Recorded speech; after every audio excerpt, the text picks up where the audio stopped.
यदि टक्कर नहीं लगी तो गेट नहीं टूटेगा, गेट नहीं टूटा तो अंदर नहीं घुस पाएंगे, और अपने अंदर नहीं घुसे तो चुंडावत दीवार वाली साइड से घुस जाएंगे और अपने दिक्कत हो जानी है, फिर हरावल उनके पास ही रह जाएगी।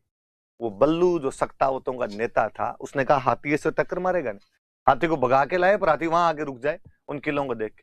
उसने कहा कि मैं इस गेट के आगे खड़ा हो जाता हूं, मैं इस गेट के आगे खड़ा हो जाऊंगा, आप मेरी पीठ पे टक्कर मरवाओ। हाथी मेरी पीठ पे टक्कर मारी देगा, यहां पे तो उसकी किलें लगेगी नहीं, तो साहब ये सूले आपके आर पार हो जाएगी। कहा हो जाएगी तो जाएगी, एक आदमी मर जाएगा, तुम तो अंदर घुसोगे। तो बहादुर रांगड़ आदमी बल्लू सक्तावत उसके आगे खड़ा हो जाता है, हाथी को टक्कर उस बल्लू के वहां पे पीठ पे लाके हाथी की टक्करें मरवाई जाती है। 2-3 टक्करों के अंदर हाथी गेट तो तोड़ देता है, पर बल्लू सुड़ों के बीच झूल गया था। पर क्या जुनूनी आदमी था कि उसे लगा कि यार यदि गेट टूट गया और अपने वाले अंदर घुस गए तो ये हरावल के अधिकार सक्तावतों को मिलेंगे।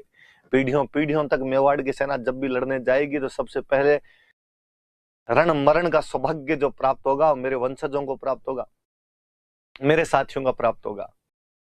कहानी दूसरे तरफ की ओर विचित्र है कि जब चुंडावतों को पता चला कि इस प्रकार से सक्तावट गेट तोड़ के अंदर घुसने वाले हैं, वो चुंडावतों का प्रमुख, वो चुंडावतों का मुखिया जत्र सिंह अपने साथियों को कहता है कि यदि वो घुस गए ना तो ऊपर जाके चुंडा जी को मुंह नहीं दिखा पाएंगे। क्या कहेंगे चुंडा जी को ऊपर जाके कि यार आपको जो हरावल का अधिकार मिला था, आपके वंशज इतने निर्बल निकले कि उनके हाथ से सक्तावतों ने ये चीज छीन ली, तो साहब क्या किया जाए, वो तो घुसने वाले हैं। उसने अपने साथी से कहा कि तू मेरा सिर काट के अंदर फेंक दे, पहले अंदर कौन जाना चाहिए, पहले मेरा सिर जाएगा अंदर, काट के अंदर फेंक दिया जाए, बाद में तुम घुस जाना। टूटने वाली है दीवार, बस अपने अंदर घुस ही जाएंगे सारे, अरे क्या पता इतने में हो सकता हो तो घुस जाएंगे। साथी ने जत्र सिंह का सिर काटा, सिर काट के उसके अंदर फेंक दिया किले के अंदर। कहते हैं पहले सक्तावत घुसे थे, गेट तोड़ के अंदर घुस जाते हैं और यस हम आ गए, हम जीत गए। जत्र सिंह चुंडावत की मुंडी मुंडी पड़ी थी, शायद उसकी आंखें यही कह रही होगी कि ध्यान किधर है, तेरा हीरो इधर है। चुंडावत एक बार फिर किले के अंदर पहले घुस चुके थे। नजर न पूगी उन जग्यान गोड़ो पड़ियो न आए, पावाशू पहली घणों ने सिर पड़ियो गड़ जाए। कि नजर न पूगी उन जगह जहां तक अभी तक नजरें भी नहीं पहुंची थी, गोड़ो पड़ियो न आए जहां तक अभी तक तोपों के गोले भी नहीं पहुंच पाए थे।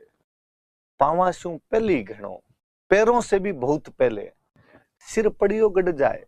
उस योद्धा ने, उस बहादुर ने अपना सिर कटवा के गड्ढे के अंदर फेंक दिया था।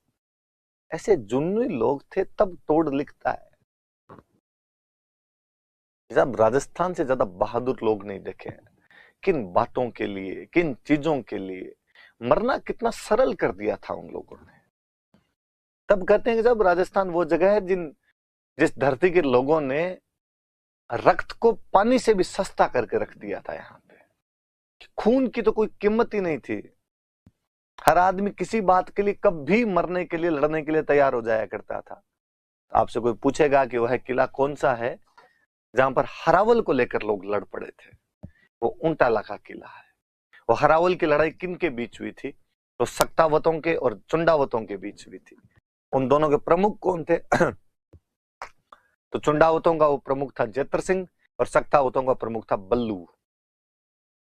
किसके समय हुआ था? तो महाराणा अमर सिंह प्रथम के समय की बात है। कौन था मुगल बादशाह? कौन था? किसने कब्जा कर रखा था यहाँ पे? तो मुगल बादशाह जहांगीर ने यहाँ पर कब्जा कर रखा था उसके समय।